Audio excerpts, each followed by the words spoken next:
What is going on, YouTube? This is Fight speaking, and welcome back for what may be the last time to Octopath Traveler, man. In the last episode, we completed our final Chapter 4 story. And in this episode, I've got to lay some foundation before we proceed, right? Because we are technically, at this point, in the post-game. We are moving on to more, we've got bigger fish to fry, if you will.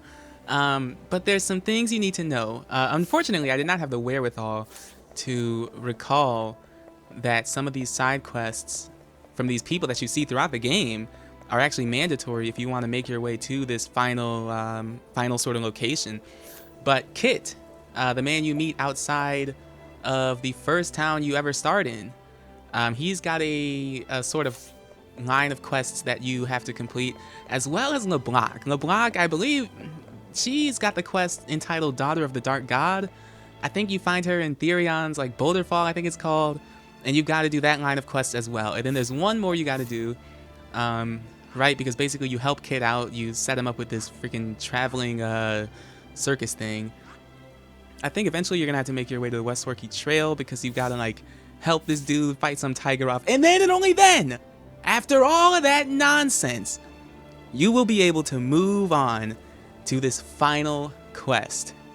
And what is that quest? At Journey's End. Once you've done the things I've suggested you do, the ruins of Hornburg will be revealed to you. And you can fast travel straight there. Now, can we talk about this atmosphere? It's nothing but silence, bro. This is different. You already know that this ain't the same atmosphere we felt throughout this game. This is a bit different, man. We've heard so much about this place throughout the entirety of this game. And I'm gonna save just to be safe, man. It's so surreal that we are actually finally here. And would you look at what is in front of us?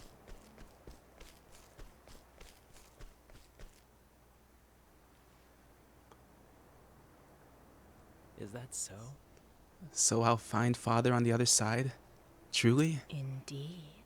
Trust me, Kit. He is there, waiting for you. I see. Very well, then. Is something the matter? Oh, forgive me. I'm not feeling so well. Why don't you go on ahead? I'll catch up soon. Yes. I'll be waiting for you.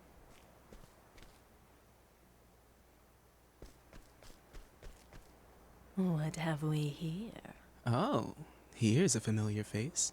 Fancy meeting you here. I trust you came for Kit, yes? However... Apologies, but the lad is quite special to me. My soulmate, if you will. I think not. I'll thank you not to interfere. That's assuming you could interfere, even if you wanted to. The Gate of Finis. Pass beyond the Gate of Finis, and never again may you return to this world. I leave it to you. Follow us if you so choose. But first, be certain that is truly the path you wish to tread. Fareth thee well. Why you gotta sound evil? I mean, you seem evil, but why you gotta sound so evil? You think she was trying to sound slick. And here we are, man. It is the gate that we've heard so much about. The Gate of Finis. Now, this is where things get interesting. There is no save point. And you might think you run up these steps, do what you gotta do, oh, you're here. Not quite. I don't think you'll be able to do a dang thing. I don't know this for a fact, but I'm guessing you won't be able to do a dang thing until you take out all these flames. And what do these flames hold? Well, they hide bosses from our past, bro. Our past adversaries. You've got to fight sort of these shadow versions of them. And there are 8 here, man. But these are bosses that we fought before. And I don't suspect that I'm going to struggle too much with them. So besides maybe some highlights and me actually landing the killing blow on each of these bosses, I'm going to cut astronomical amounts of these battles out because You just don't need to see them, right? And you're gonna fight them yourself anyways. But they do look freaking cool, so I'm definitely gonna show you guys that.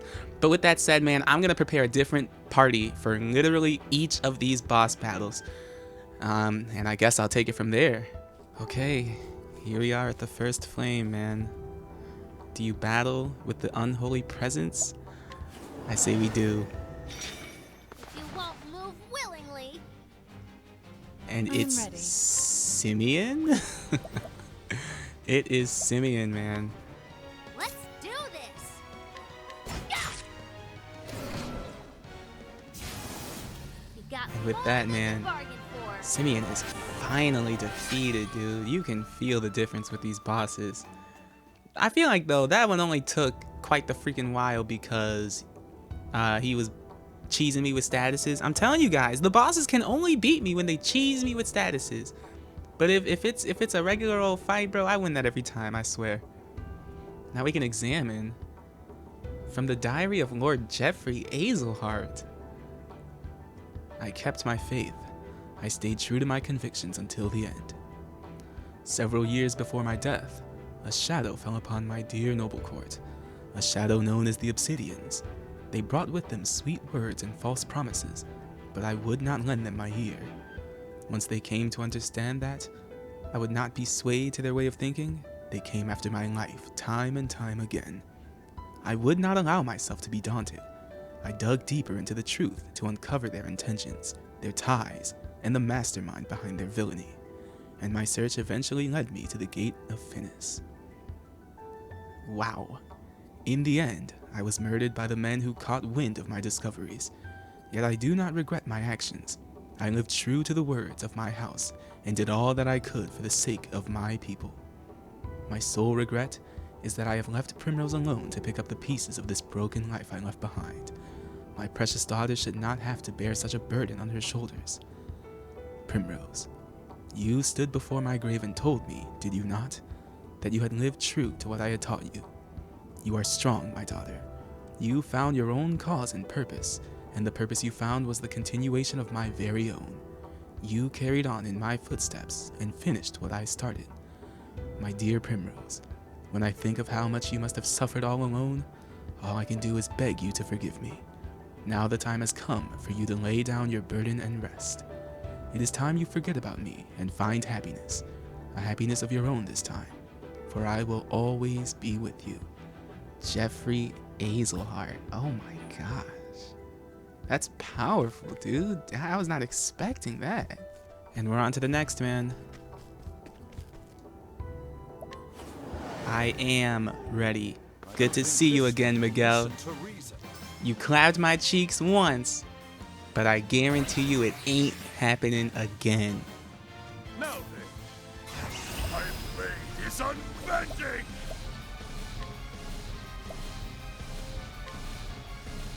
Windhill fights with us! Oh my gosh. Okay, I thought Cyrus was doing damage. You cannot be serious right now. Wow, man.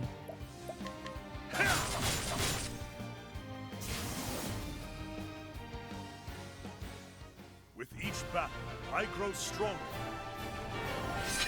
It was good seeing you again, Miguel. It was good seeing you. Yeah, rest in peace, Cyrus, but I got it done, man. I got it done. Now let's see. From the Diary of Graham Crossford, part the second. It's this dude again, bro. This Graham Crossford. He was the apothecary that saved Alphen's life. He was the man who wrote the journal that Tressa is in possession of. And I've been confident for just a little bit now that Graham Crossford is going to become an incredibly important character. I don't see how or when because we're literally at the end of the game. But that's what I'm thinking, man. Now with that, all hope was lost. My beloved was gone forever. I had finally finished the elixir, but it was too late. Mere days too late. My one true love had drawn her last breath just as I was racing back to her side, medicine in hand, and heart filled with renewed hope. For 3 days and 3 nights, I lost myself in tears, a river of tears too deep and raging for me to ford my way across it. It was after the funeral that the woman found me. Lyblac, she called herself. In the depths of my anguish, my life bereft of all meaning, she asked me a simple question, terrible in its implications. Wouldn't you like to see your beloved once more? That insidious offer, a mere whisper in the wind, took hold of me. Try as I might, I could not close my ears to it. If it would mean seeing my love even once more, then I would give my very life without regret. Lyblac spoke of the Gate of Finis, which separates this world from the next. If I could find it and cast it open, I could bring my beloved back to my side. I had heard the legends before, of course, but for the first time I found myself desperate to believe in them. Begging the help of one of Kit's companions, I set out to the southeast. It was a fool's journey, but what else remained to me but a fool's hope? On my way, I passed through the village of Clearbrook. Then I came across a young boy, stricken with illness and lingering just outside death's door. Convulsions racked his small frame, and his skin was mottled with a purplish pox. I recognized the symptoms at once. How could I not? It was the same foul malady that stole my beloved from me. I felt the touch of fate in this meeting. Though I had not been in time to save my true love, I still carried the elixir I had labored so long to create, a remedy that could do nothing for her now. There was no doubt in my mind what I must do, and so I treated the boy with my medicine. When I looked at the boy's face, finally at peace and in calm repose, I saw my beloved again, and in her gentle eyes, I found forgiveness. I hope I can do that too someday. Such were the boy's words to me when he was strong enough to speak again. He told me that he wished to follow in my footsteps and become a great apothecary. His words were a reward I never expected. In that moment, I felt as though my journey was perhaps not a fool's one after all. I left what remained of the elixir and the rest of my medicines behind with the boy, and I set out once more, turning my feet again to the Gate of Finis. Little did I know that I was making the greatest mistake of my life. So that's how you're gonna tie in, huh, Graham Crossford? That's how the freak you're gonna tie in, man. This dude is messing around with the gate, Lyblac. So I guess, because I should tell you guys, for those of you who have not actually played the side quests, so Kit is this dude who's looking around for his father, right? And he searched all across Orsterra. He even joined this traveling band, this traveling circus, and never found him. And the last time we saw Kit, and this is in the side quest, so I can't show this to you guys. But if I'm not mistaken, the last time you see him, he says, I found this woman who told me that she can show me where my father is or something like that.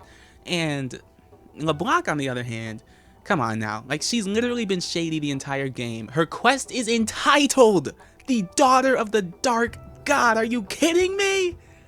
And you would try and convince me that she's not going to be important? That she's not going to be one aspect of this big bad that we're about to fight? Come on now, bro. My fear, though, is that because Graham Crossford gave in to his sorrow and Lyblac spoke to him at the perfect time to take advantage of the distraught state that he was in, I think he might have sacrificed part of himself. He might have passed through the gate. And I think my theory right now is that that's Kit's father. It's gotta be. They both got blonde hair.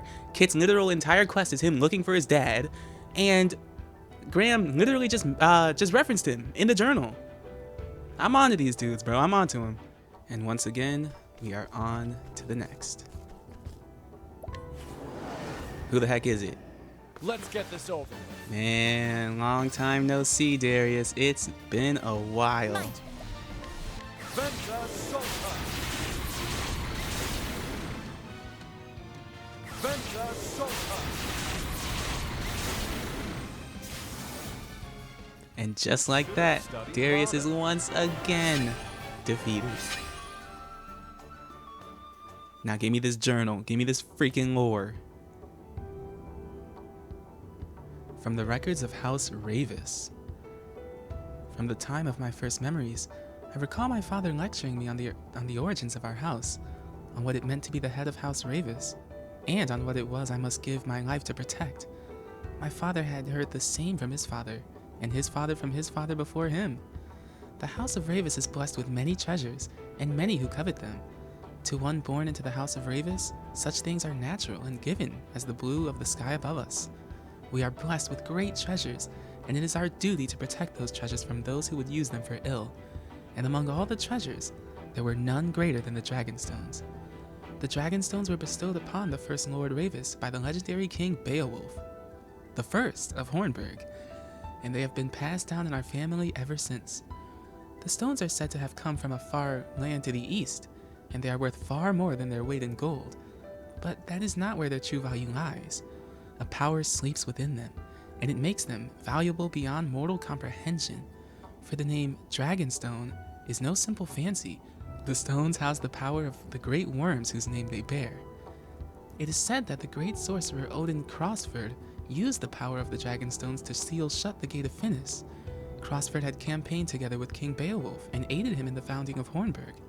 My father, when he was still with us, once told me this: "Power in itself is neither good nor evil.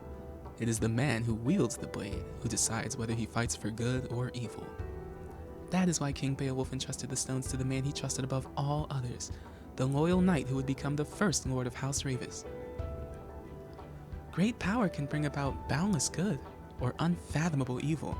It is the duty of our house to keep the Dragonstones safe and protect them from those who would wield them for dark ends. Yet, given enough time, great power will always awaken a hunger in others who would claim it for themselves. Once the Dragonstones came to House Ravis, there was no end to those who lusted after them, not to mention our many other riches. Even kith and kin cannot be trusted to stand against such temptation. Once, a rumor reached my ears that suspicious parties were inquiring into the whereabouts of the stones at the behest of my own relatives. It may be that those who sabotaged the carriage my wife and I were riding in did so at the bidding of my own blood.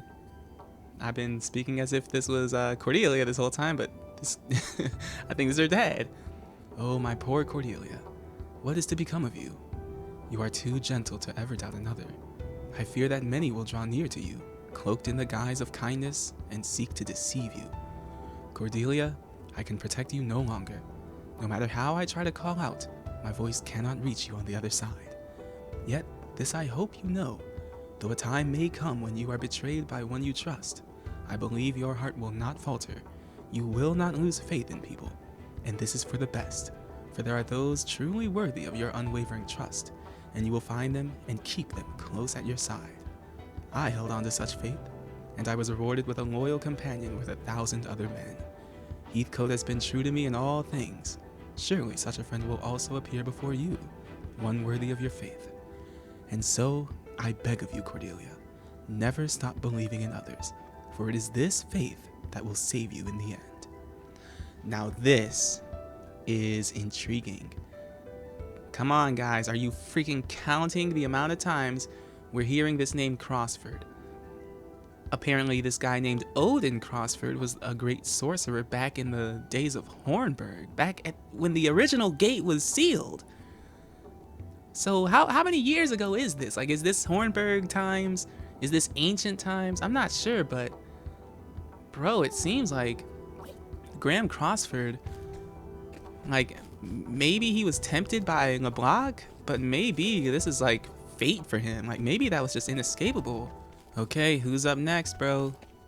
Who's itching to get beat the freak up? And if you guessed our friend, the generic dragon, you would be right. Oh, I forgot about this freaking nonsense, dude. I completely forgot that all this man does is cheese. Swept away. Man, get the heck up out of here, bro. Really? It's okay, because I'm about to go in with Cyrus.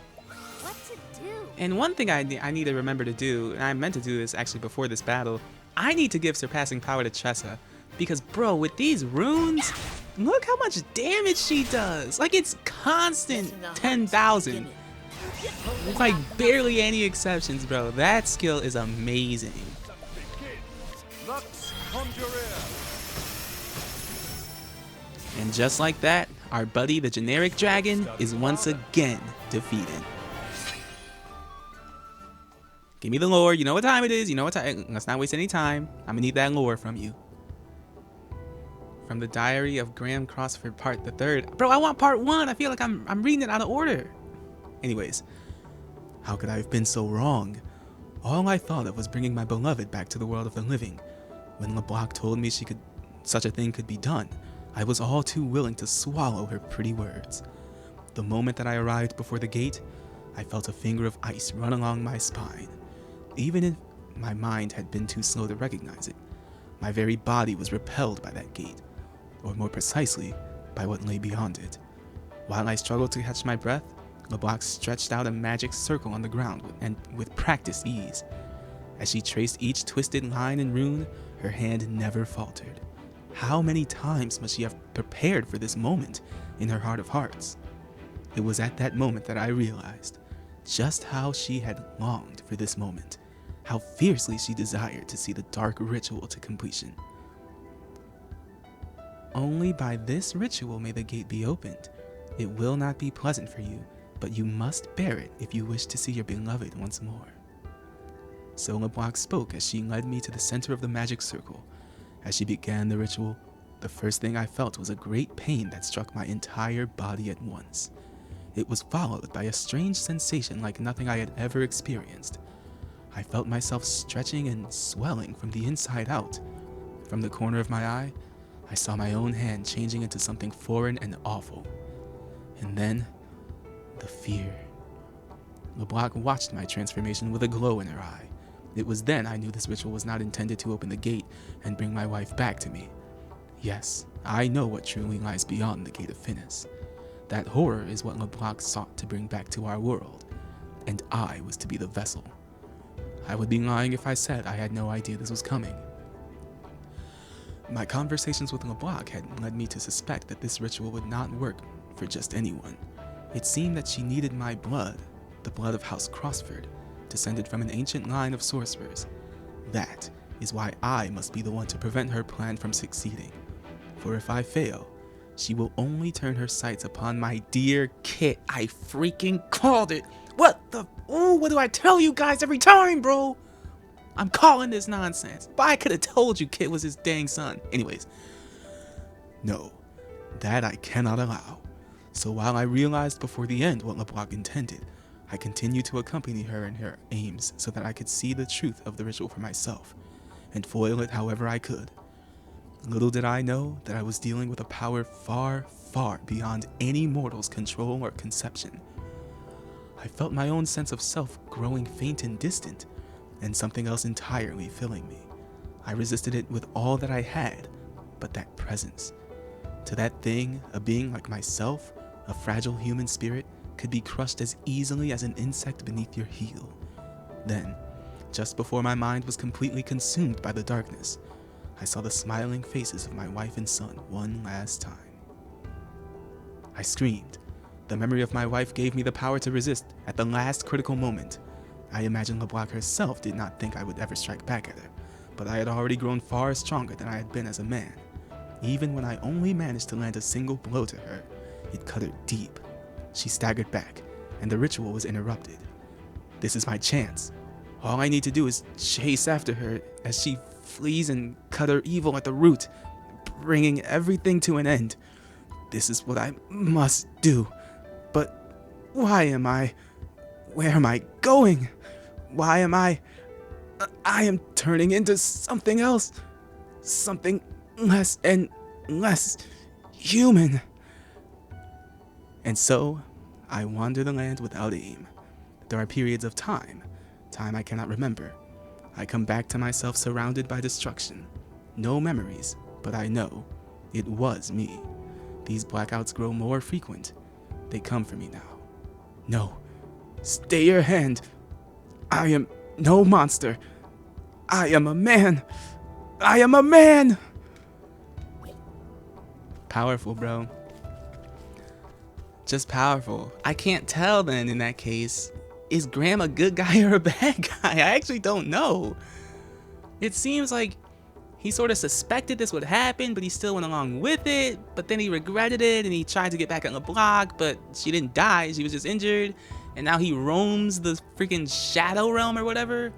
Or maybe he roams the actual world and he from what he said, from what he spoke, it sounded like he didn't even, he couldn't even tell what was what. All he knew was that he used to be him. Oh, this is deep, bro. This is deep right now. And just like always, man, we move on to the next, bro. I'm telling you, these dudes do not want the smoke. I'm not the man I used to be, bro. I don't fear you guys. Why am I getting hyped just thinking about it? Let me actually focus here. Oh, dude, I did not know Tressa was like that. Tressa, you might actually chill. Like, I know we're meant to beat these dudes, but you're about to send them to the next dimension. Bro, I always knew, because so many battles, right? I have used that rune ability, and I intentionally give Tressa equipment that massively increases her elemental attack. And I always had a feeling if I just remembered to put surpassing power on that it could do insane damage. I did not know it was like that, bro. That's something else. Out of my way. It was fun while it lasted, Matthias. But just like that, he is yet again defeated. You already know what time it is. We've done this 4 times already. Give me that lore. From the Diary of Matthias, Prophet of the Accursed Flame. Once, I too believed in the teachings of the Sacred Flame. I led the people in its light as a servant of the church. No one could have doubted that I was anything but a pious believer in those days. And when I look back upon it now, it all seems so painfully foolish. When was it that I first began to doubt the flame? Perhaps it was after I met Lyblac. But no, that was but the catalyst to what was already growing within me. Even before Lyblac appeared, those feelings had taken root in my heart. The small village whose church I had been appointed to was destroyed in a conflagration, started by a capricious strike of lightning. The flames spread before we even knew what was happening. Before we knew it, we were engulfed in hell's fire. Countless were lost to the flames, even the innocent young children who I'd loved so dearly. They had committed no sins. They did not deserve to have their flesh seared and their bones turned to ash. So I prayed to the flame. I prayed and prayed that their lives would be spared. Fool that I was. Even after they were dead and gone, I believed that if I prayed hard enough, they might return to us, that a miracle might occur. And so, I offered up every scrap of faith I had, until at long last I realized the truth. Believing in the sacred flame and praying to it would not bring about a miracle. And if my faith could not bring me and those I loved succor in our time of greatest need, then it was worthless. It did not matter to me if the power I needed was forbidden. I would use that power for the force of good and bring about miracles. That was the true faith to which my eyes were finally open.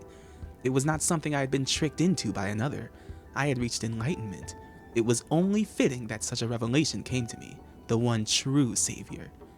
While Lyblac may not have been responsible for my enlightenment, I am still grateful to her.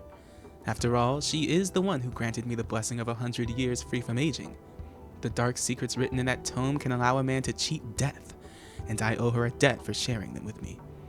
I gained eternal life, or close enough, as a true savior should. I then took it upon myself as my duty to save as many people as I could with the power granted to me.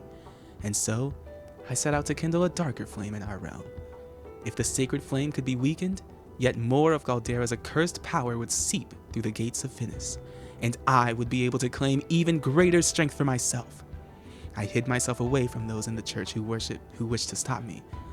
But the long march of time was my ally. It wore away the lives and the memories of any and all who once knew me, until it was as if my face had been washed away like words written sand. None who still live would remember me as an apostate to the church. With enough leaves, all things are possible. Even obtaining a new name is little challenge. And so I worked my way back into the church's graces as the traitor Matthias. Even the venerable Archbishop Joseph did not suspect me for a moment. Every step of the way, fate has shown me that I am in the right. I was able to uncover Galdera's altar because I am right. I was able to use a fragment of Galdera's power to bring about a miracle because I am right. I could become the savior of Whispermill and command its people to do my wishes because I'm right. With Simeon as an ally, I never wanted for money nor power. The Obsidians served me well, whether they knew it or not. Simeon claimed never to have spoken of me to the others. I know not if he meant to use me as a secret weapon against the others if they need ever arose, or if it was simply that he did not trust me, but it hardly mattered. After laboring for so many decades, the time had come at last. I had succeeded in debilitating Archbishop Yosef with the poison the Obsidians had provided me. It was a beautiful poison. No one would ever suspect it was anything but a natural death. What? Wait. You guys literally just witnessed me put the freaking puzzle pieces together in real time. Did I not call it? Guys, I don't know what I deserve. I don't know if I deserve a cookie, a freaking like on the video, a high five. I'll take any of them. Okay? But you gotta admit that I'm calling this freaking stuff. What did I say? I told you, I was like, that's sus to me, bro. I don't believe he just died of his condition. Either he was killed or the poison caused his condition. I called it so long ago, man. Hey, y'all better start putting some faith in my words. I'm just saying, bro. I'm just saying. But if I could interrupt here for a second, because I'm going to talk at the end of this anyways, so I might as well ramble now. This is big stuff. I never knew for a second that Matthias was anything other than human. He comes off extremely human for being so dark and so corrupted by this evil. I mean, he's added years to his life through this power of Galderra, and I couldn't tell for a dang second. And also him being in cahoots with Simeon. What did I say, guys? I thought it was really interesting that we were seeing, what were they called, like obsidian soldiers in places that had nothing to do with Primrose's story.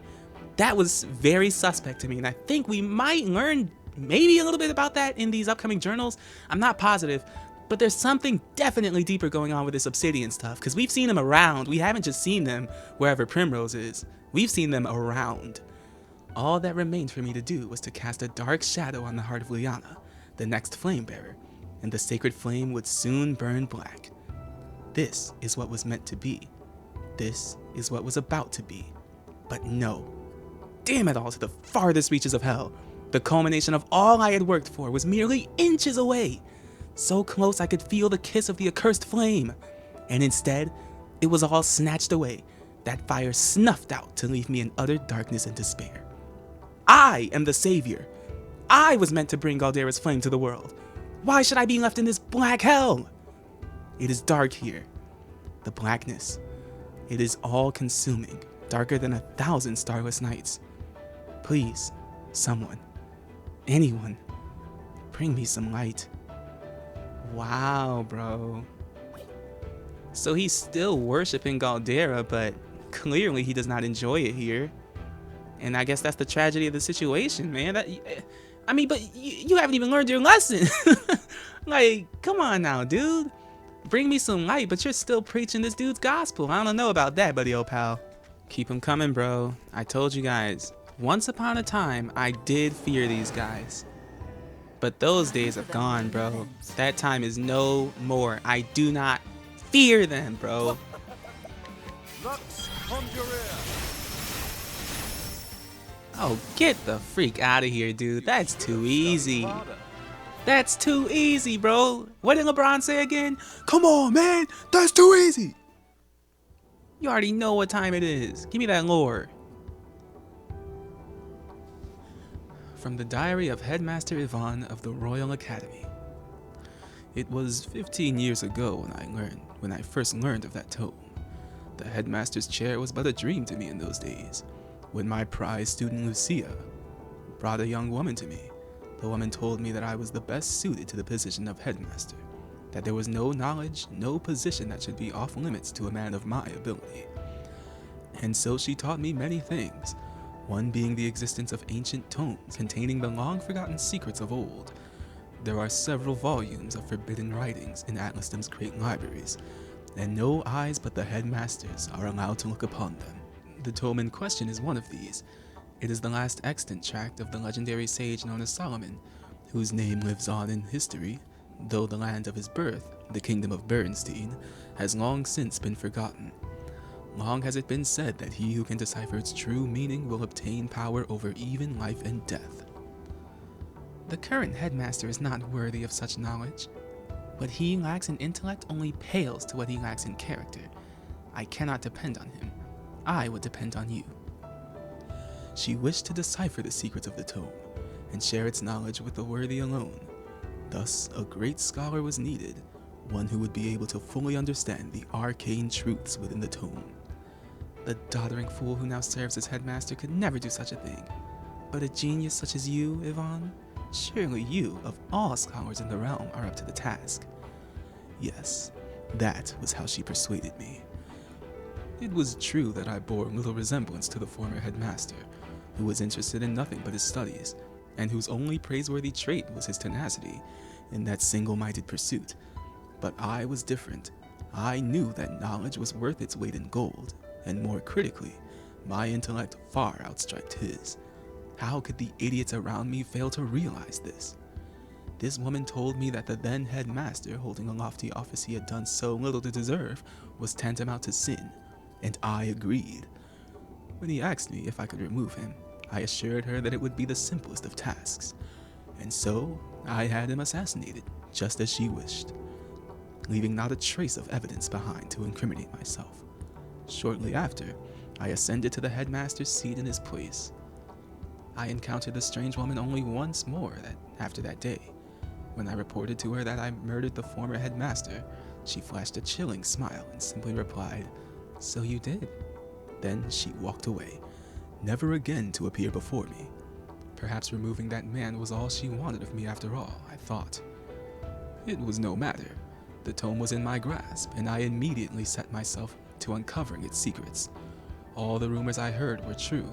It was a work of staggering genius.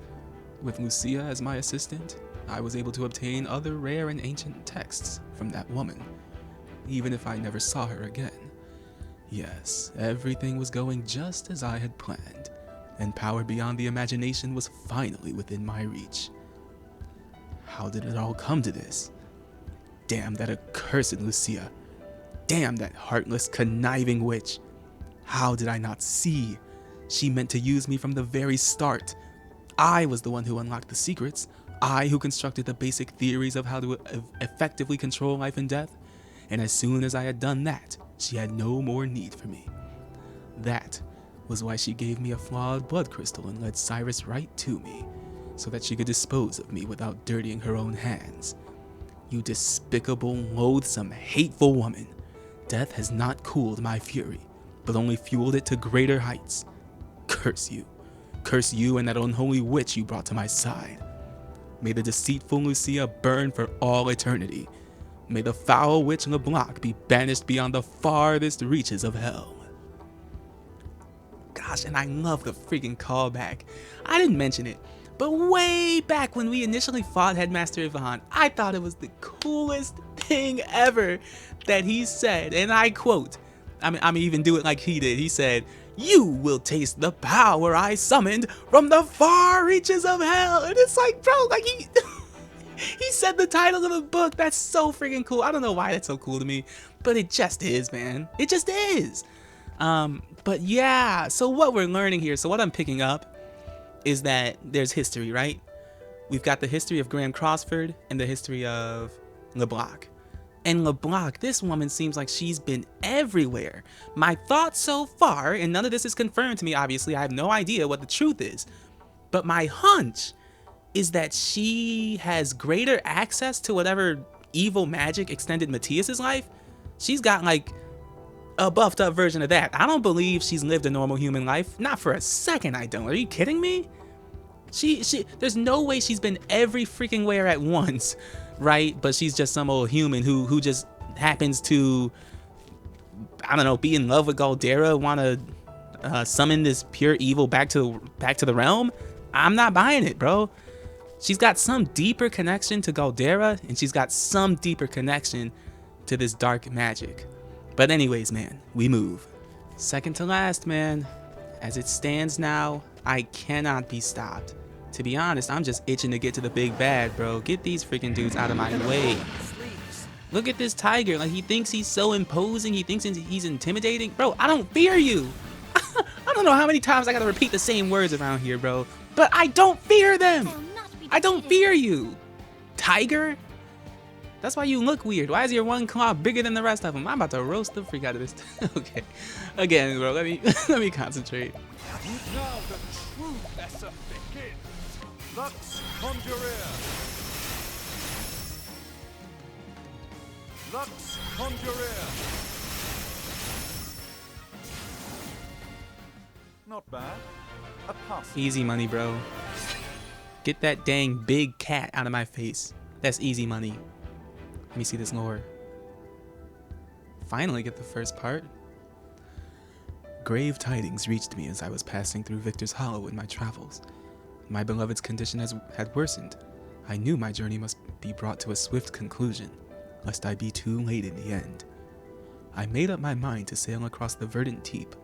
The final ingredient I required was the pinion of an ogre eagle, that most fearsome beast of the sky. They are said to make their home in the forest of Ruba, beyond that vast emerald sea. When I arrived at the harbor, there was only one ship to be found. It was a grand one, no mistaking that, but the captain was none other than Leon Bastral. I recognized him at once, of course. Who could travel these lands without hearing a tale or 10 of that dread pirate captain, the very mention of whose name would set even the bravest sailor's heart pounding and palms sweating? Yet, I found the man himself to be quite different from the one spoken of in legend. Captain Leon Bastral stood at the helm of a merchant trader, which was preparing to hoist sail at the very moment I came upon it. I told him of my haste and implored that he let me aboard. "I'm afraid I don't let just anyone board my ship," he told me, and I felt as though I were being put to some kind of test. It was clear this was a man who did not easily place his trust in others. My coin purse as impoverished as my hopes, I held out the only thing of value I could offer, my journal. "This is the most valuable of my possessions," I explained. "Within it, you will find a record of every region of this vast continent, every town I have visited, and every path I have tread. Surely such knowledge is worth the trouble of having one more body aboard your ship for this voyage." After all, what need had I of such a log then? My journey was nearly over. All that remained was to obtain the final ingredient and hasten home to my beloved's side. Captain Leon gave a boisterous laugh and gestured me onto his ship with a grin. "You'd have me believe the leaves of that old book are more valuable than the leaves of my coffers. You must have had quite the journey. I wouldn't mind hearing about it, as you swap my decks." As his ship tossed about the stormy sea, my thoughts drifted ahead of the winds to where my wife awaited me. I could see her face in my mind so clearly that it felt as though it was only minutes ago that we parted, not countless moons. And I prayed that the flame would guide me back to her, while that gentle smile still graced her lips.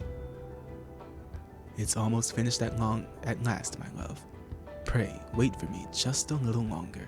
I know not what has become of my journal since I parted ways with Captain Leon, but looking back, I am relieved that it left my hands when it did.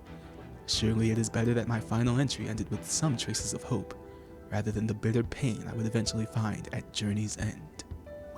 And the name drop at Journey's End. Ooh, I like it, bro. I like it. More lore about this freaking Graham dude, bro. And the backstory with Captain Leon. That's really intriguing. But enough of that, bro. We got one more, and then we're getting to the stuff that really matters. Finally. And for the last time. Let's clean things up, man. I don't think this one will listen to reason.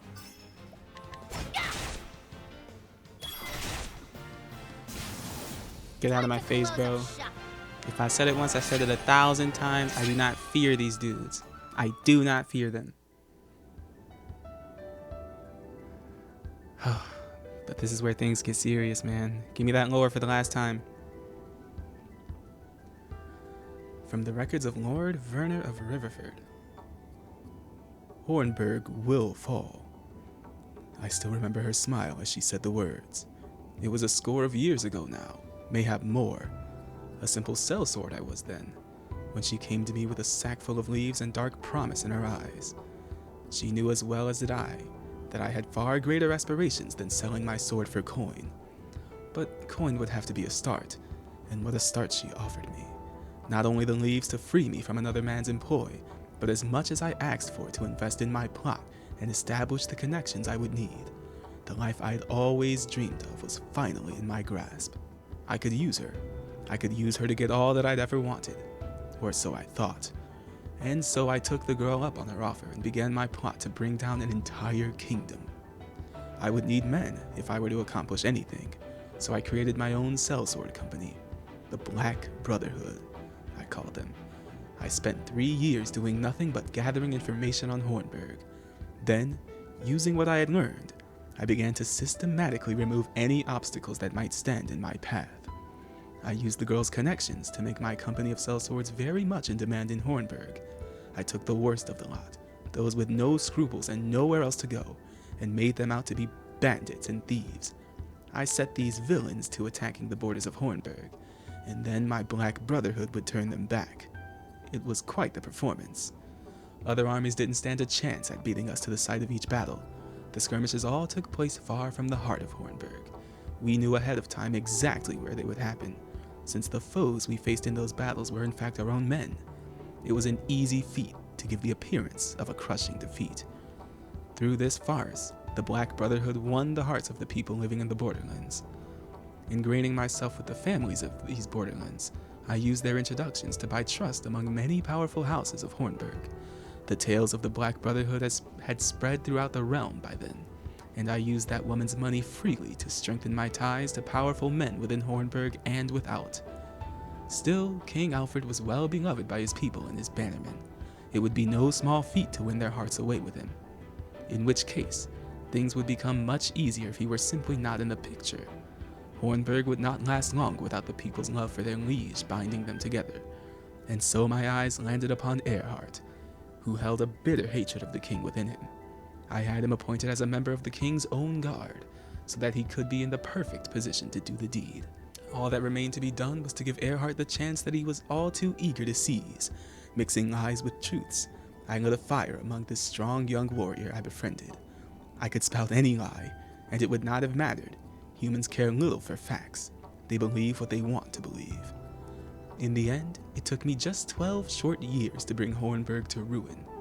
After the kingdom fell, I decided the time had come to settle my accounts with that woman. I disbanded my company, having no more need for sellswords, and used the riches I had accumulated to buy myself the lands and status that would see me through my remaining days. To tell the honest truth, this was not easy. I could have gained even more had I remained at that woman's side. She could provide me with wealth and power beyond any human's wildest dreams. But to pursue this any further would be madness. Perhaps I was already mad, to serve so long at her beck and call to bring down a kingdom. She was beautiful, there can be no doubt of that. But did I desire her, even for a moment? No, for within that attractive trapping was evil, pure evil, intent on bringing humanity to ruin. If a man dared touch any part of it, his own flesh would rot and fall away. She was a lethal poison. She was a witch. And so I cut myself off from her entirely and did not look back. Funny though, is it not? In the end, I could not escape her. She brought about my ruin, as surely as if I had indulged in her poisonous touch. For in the end, just as I felled Hornburg, it was Hornburg's last knight who laid me low. Alright, man. Boy, it's that time. I'm not ready. I'm not ready, game. Please give me a chance. Whoa, is that the real Gate of Finis? Like the gate? I thought the gate was the one back here. That might be the gate, bro. I'ma prepare both my parties because I don't know much about this battle, but one thing I've heard time and time again is that apparently you have to fight the battle with 2 different parties. So I'm gonna put equipment on everybody. For the first time in this playthrough, I'm going to prepare as though I'm going to use every character because I am. So I'm gonna do that. I will show you guys all my equipment, all of my support skills. You don't have to worry. And yeah, okay, man, it's that time. And I don't know if I've ever been as nervous as I am right now. And I guess there's a bit of a reason for that. I made a wager with a couple of my friends I bet them that I could beat this boss first try. I've literally never even seen the boss in my life, never attempted it, never test battled, nothing. I bet them that if I beat it in one try, they have to have a punishment. And if I fail, if you guys see me get wiped, bro, oh my gosh, I have to do a punishment. But guys, it has been 50-something episodes in the making. And we are to that point. We're so close. Oh, there's nothing like this feeling right now, man. Wow, Journey's End. Oh, that's too cool. There's no going back, bro. We can't save in this place. We can't do anything. It's a one or done, bro. Form 2 parties for the final confrontation. And I almost forgot, I did promise you guys I would show you all of my equipment. So here it is. I've never had to prepare 2 parties for battle. So some of the equipment is stretched a bit thin. Obviously there are some pieces of equipment I usually would not run, but because all the good stuff is taken, right, and I don't got tons of, you know, broken equipment just lying around, that's just the way it's gotta be. But this is what I'm going with. I'll show you my support skills on both parties super quick. You will see a lot of saving grace and a lot of divine aura. You can see how much I'm respecting this man, and I don't even know what he can do or what he looks like, bro. Here's the second set of support skills. And something I did not realize until I had just finished deciding these groups is that my first party, like the first group of people I'm gonna bring in, their names spell the Octo and Octopath, and the second group spells the Path. I don't even know how that's possible. It just sort of happened. But I think that's so freaking cool. But that's besides the point, man. We've got bigger fish to fry. I think this is what I'm going with. Let's confirm. Commence the final confrontation. Oh, it's that time. Oh, it's that time. Look at them! Look at all of them! You?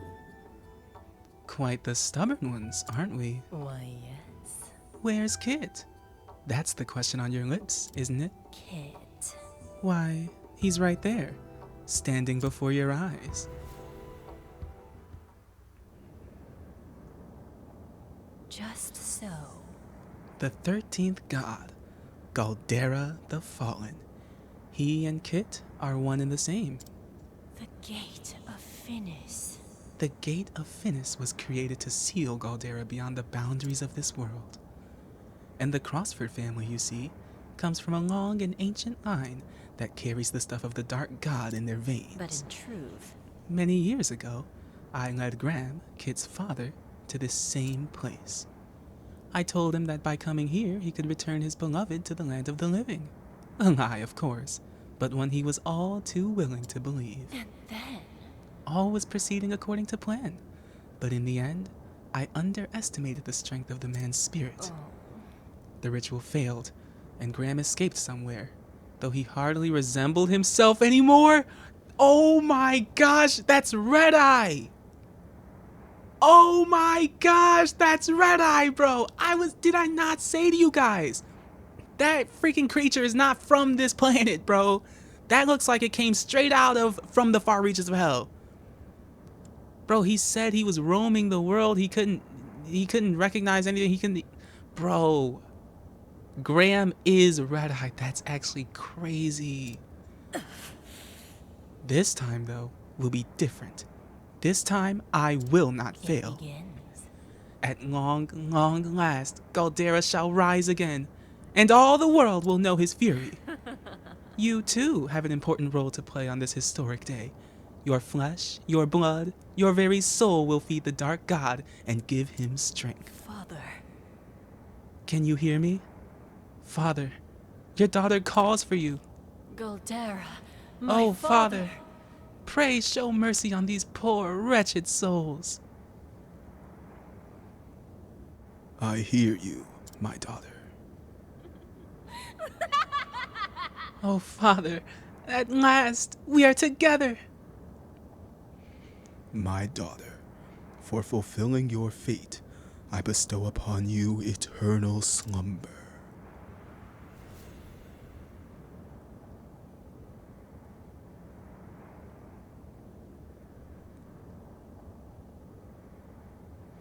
brave souls. You too have earned the same reward. So come, let us consume all life on this world. Let us consume the gods themselves. For now and eternity, there is only us. There is only Galdera. I will not fail. Oh my gosh. Oh my freaking goodness, dude. Oh my freaking goodness. Oh my freaking goodness. Oh, listen to the music. So much is happening right now. I cannot concentrate. I'm sorry, guys. It is not Galdera just yet. It is the Omniscient Eye and the Raging Soul. Oh, this is something else, dude. Oh, this is something else. I was not prepared for the hype that would ensue at the onset of this encounter. It is Galdera himself, and he hits so hard. I'm getting so nervous, bro, because I don't want to lose this dang wager, this dang bet, if you will. Ooh, I don't want to lose, man.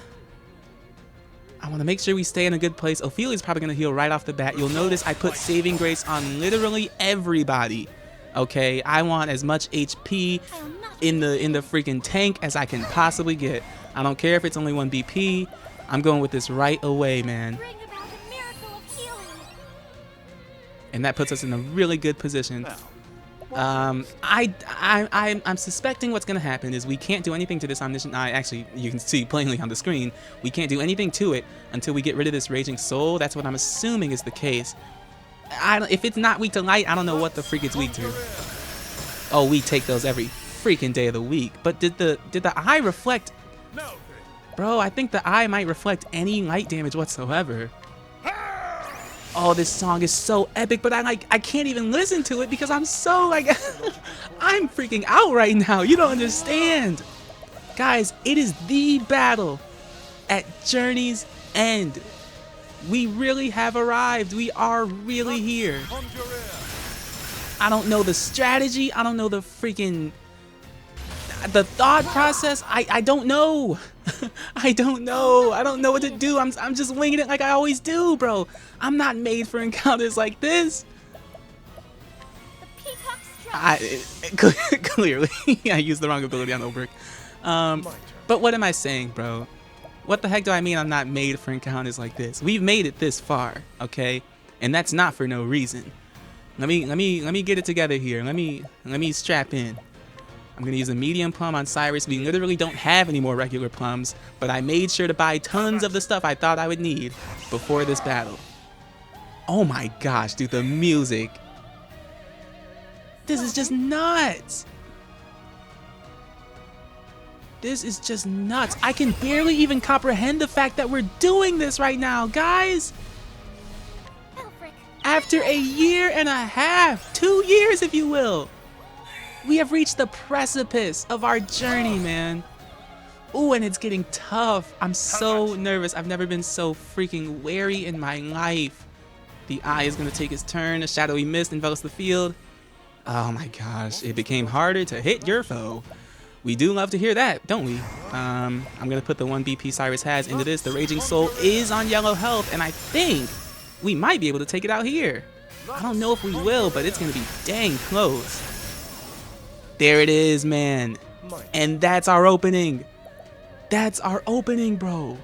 To be honest, Ophelia can use Elfric's Auspices once again on Cyrus. Give me that good old re-up. Another soul emerged from Galdera's body, and there's 2 this time. The Screaming Soul and the Wailing Soul. I don't like the sounds of that. Give me a level slash, test for the sword weakness. Okay, 1 of them. Galdera's gonna... But is that even Galdera? I keep calling it Galdera, but it's the Omniscient Eye. It's the all-knowing eye. Is that Galdera? Is that Galdera's true form? And I cannot believe for a second that they're not weak to light. That's baffling to me. Oh my gosh, he just put like 15 different statuses on Ophelia. But luckily, that is why I made sure to put an apothecary on each party. Oh, we're not dealing with that nonsense today. Oh no, the freak, we are not. You actually thought you were about to do that nonsense. Oh, something will happen next turn. I don't like the sound of that at all. Cyrus does not boost this. He simply uses... Guess we test for the ice weakness. I don't know what to do. I don't know these guys' weaknesses. We take those, though. I do like to see that. And it's going to trigger twice.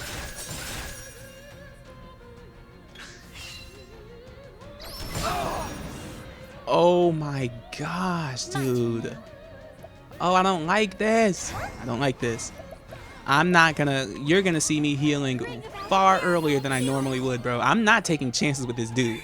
Okay? What do I even do here? Winterhild's battle cry would not be bad, but the thing's not broken. I really want to break it, though. We got to test for these weaknesses. And Olbrich's going to do insane damage anyways. The dagger weakness is there. The arrow weakness is there. And it's gone. The eye is unprotected once again. He's going to electrocute. Man, this thing is hitting hard, man. This thing is hitting hard. What do we do here? What do we do here? I wish I had Alpha in this party because we've been low on BP like this entire time.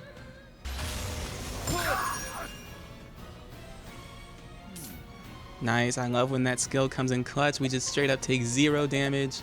Cyrus, we're just gonna go down the freaking list until we find something, man. And we take that lightning weakness every day of the week. We peacock shot on Cyrus.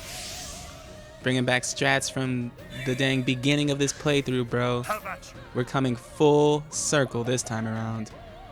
What does Olbrich do? We don't have many large pomegranates, but I think 10 should be enough for the duration of these battles. Unless I am grossly underestimating the time it will take to take this guy down. If that's the case, then unfortunate for me, I guess. Wait a minute. Do I pull the trigger now? Ophelia can re-up. I think... Oh, but I don't want him to summon more dudes. I'm gonna elemental break. And we miss! Oh no, we missed, bro! Oh, because we would have done just absurd damage there. Oh, man. Okay, I'm not going to think too hard about it, bro. You're going to see me go back to the basics. I'm not going to pull any freaking galaxy brain strats. You're just not going to see it this time around, bro. I am not about to mess around with this dude. And actually, I'm thinking this probably is the phase that we want to use these pomegranates, because Alphen is in the other party and he can concoct BP all day for us. I'll put 1 BP into it because I need the 3 to do damage on the next turn. Please hit. Oh, there we go, Olbrich! You're coming in clutch! There we freaking go, Olbrich! We put 2 BP into this heal more, and now it's time for us to initiate. It's time for us to take our turns, bro. I've had enough of this dude already. I'm going to put 1 BP into this share SP, and I'm going to give it to Cyrus, of course. Therion back on 0. We literally do not care about that. Cyrus is going to put 3 BP into this Tonitrus. Tonitrus. My apologies, Cyrus. Oh, you know what I should have done? I should have actually used 2 BP, because then Ophelia could have peacock started, then we could have used the 3 BP. Oh, it's okay, it's okay. We move. We literally move. Olbrich's physical attack is already raised. I think we just do damage on this turn.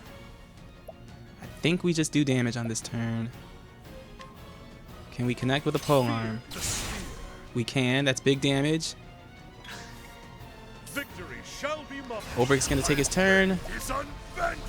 Is it? We can't even, because we don't have 50. Oh, that would have been nice. That would have been nice. But Brand's Thunder is just as devastating. If it connects, which it does, we take that damage, man. We take that every day of the week. But this omniscient eye is not even on yellow health yet, man. Oh, you can tell we're here. You can tell we're here, man. You can tell we're here.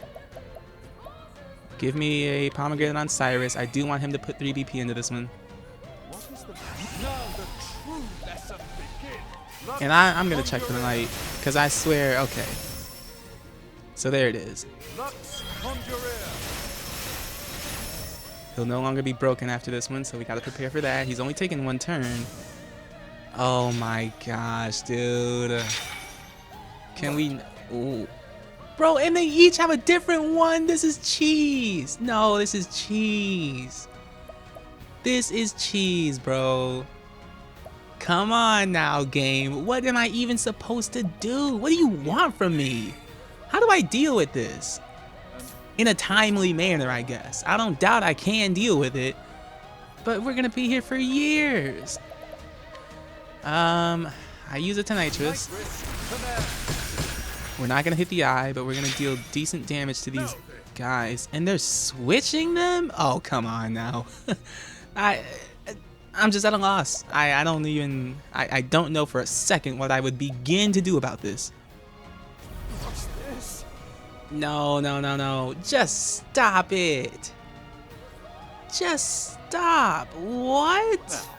What next? And of course they're gonna target my spellcaster. Oh, that's cheese. I'm not gonna lie. That might be the biggest cheese we've seen in this whole game, bro. What do I do about that? Like, can we be real for a second? Goodness gracious, man. I genuinely have no idea how you would ever begin to play around that. What can Cyrus do besides support the rest of the party, recover some SP? Oh, here we go. He's pulling out all the strats, man. Goodness gracious, this dude did not come to play. I still have... Oh, that's cheese, bro. This is cheese right now.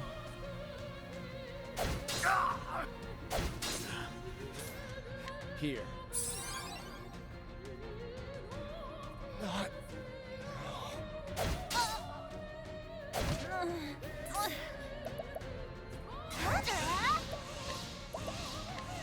In Elfric's name, be saved!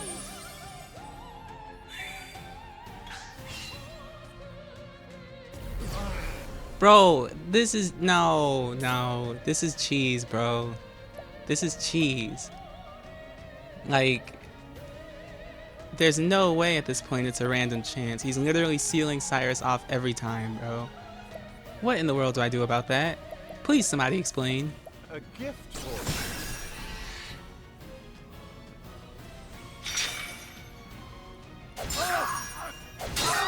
I still have so much to Finished. failed. Please rise. Nah, it's over. It's over. Sorry. It's over, bro.